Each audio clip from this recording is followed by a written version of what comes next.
What is up guys, Fire here, and today we're going to be looking at the current top 5 ADs for winning solo queue. Also, just before we get started, the May giveaway has ended and I've contacted the 2 winners, but I'll put your names in the description, so check that. But the June giveaway has just started with $20 of RP again up for grabs, so be sure to go and enter that. Now, first thing is, ADs are in a pretty good place right now, and you can actually do well on anything. They're all good in their own way, but these are my best for winning solo queue. So dashing into number 5 is going to be Lucian. Now, Lucian is one of the strongest ADs in lane right now. He has great poke potential lining up his Q, great trades with his auto Q passive combo, and he's hard to shut down because of his dash. He's actually one of the few ADs who doesn't really need his support to trade with him, and can win a lane practically by himself with his poke, his ultimate, and burst damage when he goes for the kill. Now, Lucian spikes really hard when he gets his first few items like Infinity Edge and Shiv, and is one of the strongest mid-game carries right now. Like, he has his passive which lets you kill tanks, but also a lot of ability damage with his Q and his W, which helps you burst lower health targets. Now, when you combine that kind of damage with his low cooldown dash, you have someone who is able to dish out a ton of damage while being really hard to kill. Now, because a lot of ADs are good right now, I'm going to give each a kind of gold medal for what they are best at, so it kind of separates them out a bit more and gives you an idea of why you would pick them. Now, with Lucian, it's going to be for the best AD for not needing a team to win, so he doesn't really have to rely on others, he can carry by himself, and the best tank killer with that Blade of the Ruined King build. So speeding her way into number 4 is going to be Sivir. Now, Sivir is a great all-round AD carry and is a lot like Ashe actually, just not quite as good right now. She has a pretty good lane phase, but really starts to shine mid and late game where she can use her ultimate to catch people out. Sivir is just a really good pick for your team. Like, you're great to gank for because you can speed up your jungler, and on the other side, you're horrible to gank because of your spell shield and your ultimate to run away. Mid game is still where she really shines. She does a lot of single target damage with her crits, but her abilities will do so much AoE damage that you might not realize, but you'll definitely see it in the damage graph at the end of the game. That's just her damage, right? That doesn't even talk about her ultimate, which is amazing at running away from a bad fight or running at people caught out of position. So mid game, all you have to do to win is just group, wait for someone to come to CS, and then press R, run at them, and suddenly make it a 5v4. The gold medal for Sivir is going to be for the best low elo stomper. So like plat and below, it's pretty easy to hit your Q in lane, get really far ahead, and then snowball with your ultimate and catch people out.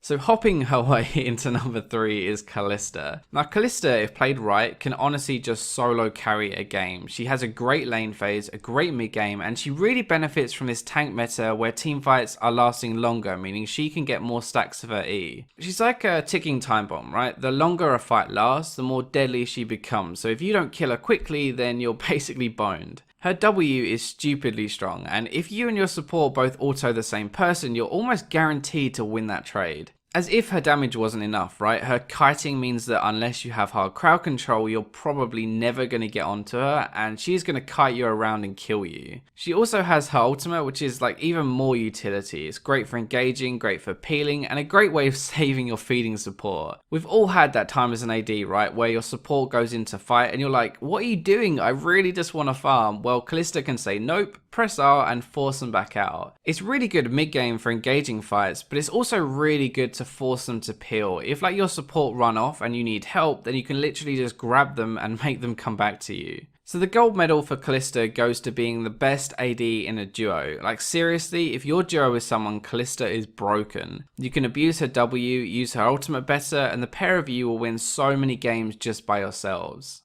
Alright, so I'm really excited about the number 2 spot. It's gonna be Jinx. Jinx has pretty much been the best AD carry for a while now. Her minigun was nerfed last patch, but it doesn't really affect her too much. Her lane phase was already pretty bad after the ultimate nerf, but her lane phase isn't what makes her the best. She is by far, and trust me, Forgiven approves, by far the best AD carry late game. Her minigun nerf hasn't affected this because 90% of the time you're going to be using your rockets late game anyway. Now, her lane phase is pretty bad. Her ultimate does no damage close to people now, so you don't really have much kill potential, and you have to play it kind of more like a Caitlyn, just poke and poke until you force them out of lane. Thankfully, her mid and late game are crazy and make up for it. She just has huge range and AoE execute with her ultimate, her chompers to kite people, and her passive, which means as soon as you get a kill or assist, you're suddenly impossible to catch and kill. What separates her from other late game carries like Kog'Maw or Vayne is her range, her AoE crits and her passive. These things make her really safe late game while dealing a huge amount of constant damage. So Jinx's gold medal is going to be for the best late game AD carry. She is basically the only AD carry where it doesn't matter if you get behind, you're probably still going to carry the game anyway.